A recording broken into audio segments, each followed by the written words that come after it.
What's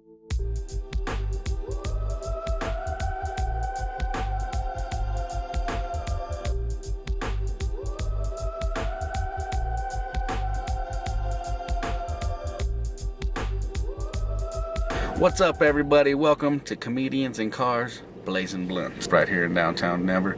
And we're going to have an interview with Mr. Nathan Lund. Nathan, what's up, bud?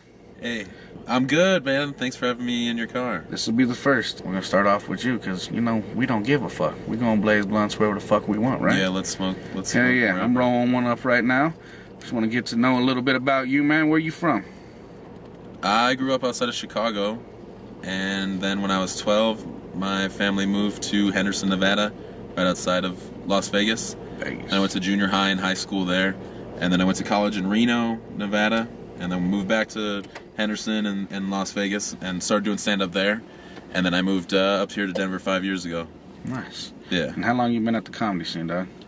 It's been a little over 9 years. I started in Vegas and did it for 4 years there, and then I've been here for 5. And what the fuck made you decide, hey, let's go tell people some jokes, baby?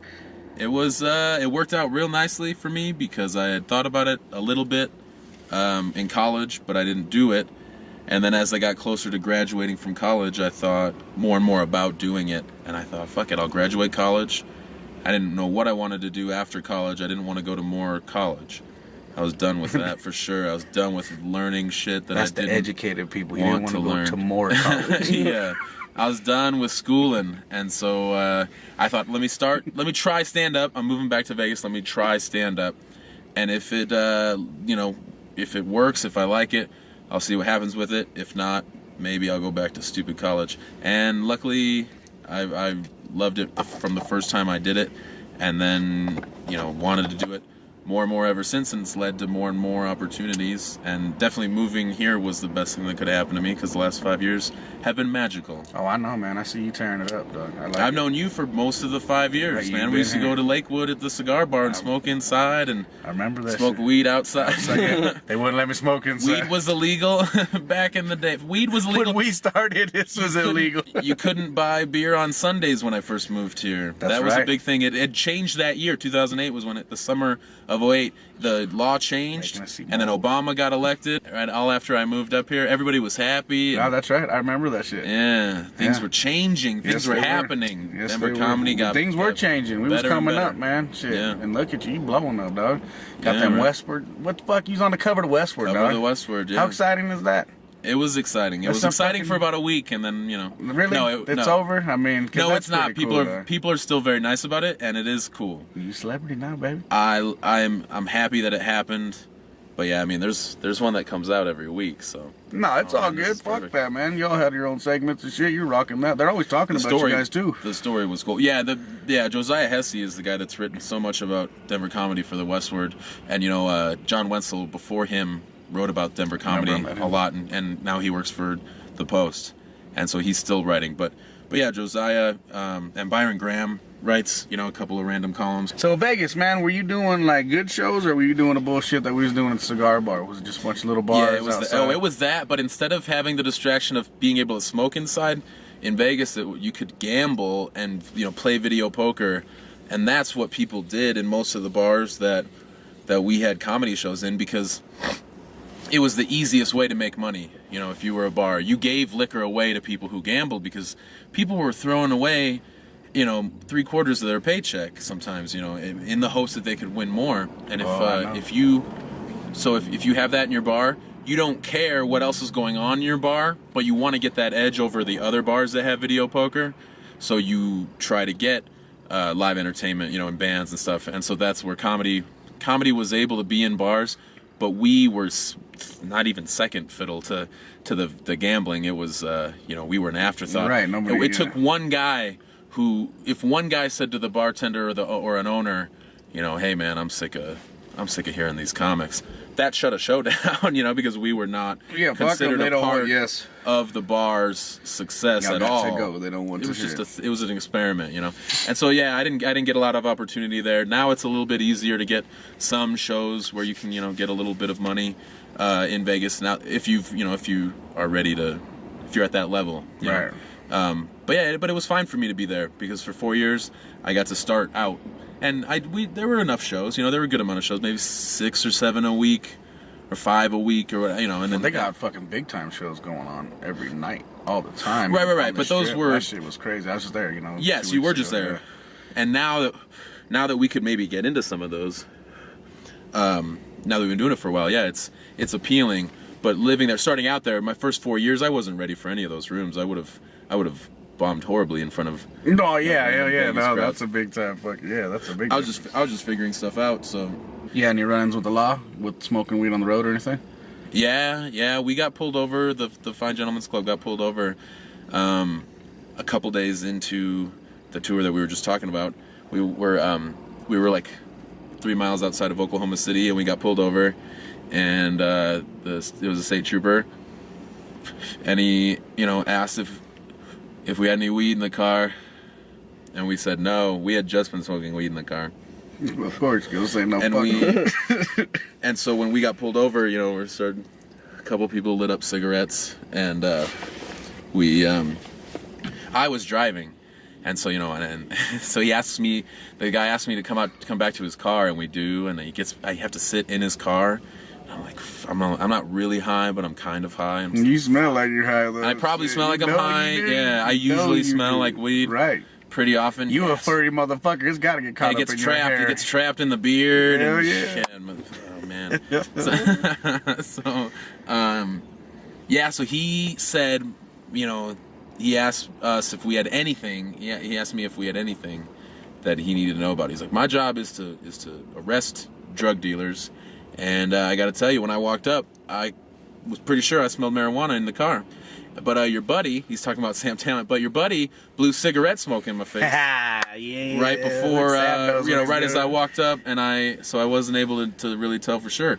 And I said, well, I can tell you that he did not do that on purpose, officer. Hell yeah, that's my boy. You know what so you're doing. So that was line number one. And then line number two is that we didn't have any weed. He asked about all the other drugs, and I said no.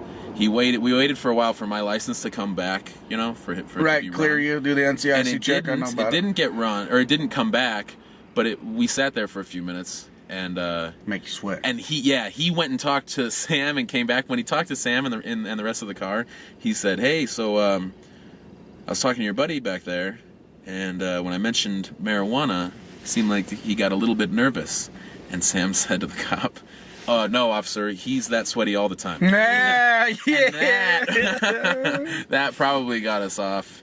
Make a cop laugh. It helped, yes. Well, we told him we were a person laugh, man. Four comics trying to do shows. So yeah, for Sam to crack him up, yeah. And then as soon as we got out of there, whew, I was so glad I only had 2 miles to go because I could not have driven 4. We should be able to tell a cop, yeah, we were just smoking weed. Fuck yeah, we were. But that's all we have. And then he could be like, that's it. oh, Exactly. okay. Oh, You've been drinking, you're acting stupid. No, we just smoke a little weed. We smoked a little weed. But then you can't do that because that's the, same thing as saying you have one beer or a couple of beers. You're supposed to say you didn't do admit shit. To anything, yes. Some cops don't care. Yeah, some cops don't care though. They just want to get somebody for anything, and they'll celebrate whatever because that's their job. And they make money off them fucking tickets. Yeah, no, that's their job or whatever. And so you got to be careful. I wish that weed did not smell. I wish they had weed that didn't smell good. I love the smell of weed, but it busts us. Because if we did any other drugs, we could hide them way more easily. We do cocaine right now, nobody knows unless we're acting fools. We could do them, yeah, and we wouldn't be given away unless, Pop a pill, unless we were actually tested. There's no smell. Alcohol and weed, man, you can smell that shit. Yeah, the fun ones. The fun ones, yeah, the ones everybody likes. Everybody drinks and smokes a little weed. You do one or another. Not the fun If ones. not, then you're doing coffee every fucking day like a crackhead, and fuck that shit. I don't drink no. You can drink coffee? No, I have. And coffee makes your body fucking jittery, all fucking retarded, like a crackhead. I know what cocaine feels like. That's coffee. Same shit. You haven't never done cocaine? Oh yeah. It's not exactly. Don't be dumb. Yeah, well, you made it sound like you compare it to coffee because that's how you're like I've drank coffee. No, I'm so saying that's the only thing that ever made me feel like that. It's fucking cocaine or something jittery. You're right. Yeah. So what's in store for you and the Fine Gentleman? We're gonna try and do another tour at the beginning of the year. I think January. We're gonna try to go out to Scott Sharp. Works at the Laughing Devil Pub in New York. Yep. We're gonna try and get a show there in January, so the four of us can like book around that, like those shows. Just kind of get there and get back, do Midwest or down through the South, and then up to New York. You trying to do anything solo? Days. No. Just some of the it's boys hard. You know it's hard to go out on your own, and we know a lot of people who, and you used to. Yeah, somebody's got to take. You used to go out on your own. Yeah. You used to just, if you were a road dog, you were a solitary road dog. You didn't bring people out. You just rode by yourself because you got the one gig, or maybe you bring an opener, but it's more solitary and it's harder, and it got harder in the last 10, 15 years because it got more expensive to drive. You used to be able to put shows together and you could drive, and you could make a good amount of money. Now it's hard to drive and make money. So that's why we're in this little bubble right here. Yeah, you have to get a real. This little bubble gets some gas mileage, boy. You have to do the math. You have to do the math, or else you're gonna eat. You're not gonna make any money. You're gonna road dog it. You're gonna come home with no money. Do you pack your meals when you go on the road? No, I don't. But you have to eat cheap. Pack shit. You have to eat shit. You have to eat Subway and make a footlong last for like 3 meals, or you have to just fucking. You put some turkey. You put some ham. You put a loaf of bread. And get some condiments. I've done that. Yeah, then you got good. You can do that, but you use fruits. That's what I've been doing. I save a lot of money, man. Yeah, no. First time I went on the road, fuck that. Every stop was a $5 water. $5. Like fuck. Yeah, you can't do that. You can't get snacks at the. You can't do the combo meal. You got to do the dollar menu. Yeah. And you can't sleep. You can't pay to sleep unless you had a good paying show that night. So y'all are really going rough then. Which is because we don't have a name. The Westward was great, and people know us. Some people know us in Denver, and some people know us randomly in other cities if they know about certain like young comics. But other than that, we're not getting paid well yet. See, the glorified. We're not getting paid well yet. We get a lot of credit, which is great, but we don't get paid a lot yet. So yeah, you have to live. You have to do it real cheap, and you have to not expect a ton. You have to make sure that it's going to make sense for you to go out, and it doesn't a lot of the time for us right now. So you can't you can't just go out and hope that you're going to come back with money, because if you keep doing that, you're going to fucking blow it. You're better off just staying at home and not spending any money, because then you're not losing any money. If you're worried about money, the same. Yeah. You ain't No, if you have to worry about money if you're doing it as for your job and you don't have a whole lot. Yeah, but I mean, if you just got in it for the money from the gate, you're you're fucked. No, you have to get really good. Yeah, I mean, I had a job in Vegas. When I did stand up, I didn't quit doing my job until. What'd you do out there in Vegas? What'd you do? I worked for a construction company, like running. It was like a runner / architect. He's a runner in Vegas for a construction company. Yeah, I ran plans up people's noses. Nice. No, it was little cocaine dabbling. No, yeah, right. You want to talk? People in Vegas openly don't like weed. A lot of people, because it doesn't do anything for them in the clubs. They like to. Oh yeah. They like the uppers. Uppers and then drinking, because you can drink while you're on uppers, and it makes you not lose your mind. I was smoking the whole time.